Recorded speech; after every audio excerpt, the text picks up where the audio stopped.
ito ay rated SPG. Striktong patnubay at gabay ng magulang ang kailangan. Maaaring may masiselang tema, lengguwahe, karahasan, sexual, horror o droga na hindi angkop sa mga bata.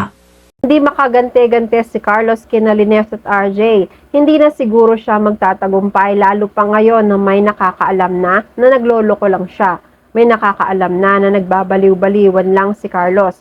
Bistado na si Carlos. Abangan natin sa abot kamay na pangarap. Hinahanap na naman ni Dr. Kim si Annalyn para ibalita ang resulta ng pag-oobserba niya kay Carlos.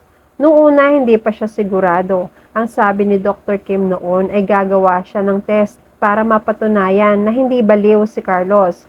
Kakausapin niya rin ang isang doktor sa mental facility para magkaroon siya ng matibay na paliwanag. Ngayon niya napatunayan na delikado talaga si Carlos. Tanong niya kay Annalyn, "Are you going to visit Dr. Benitez?"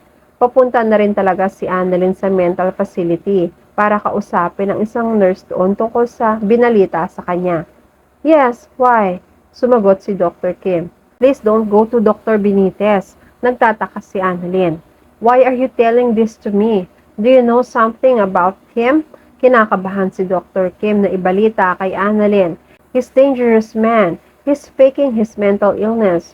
The truth is, he's not crazy at all."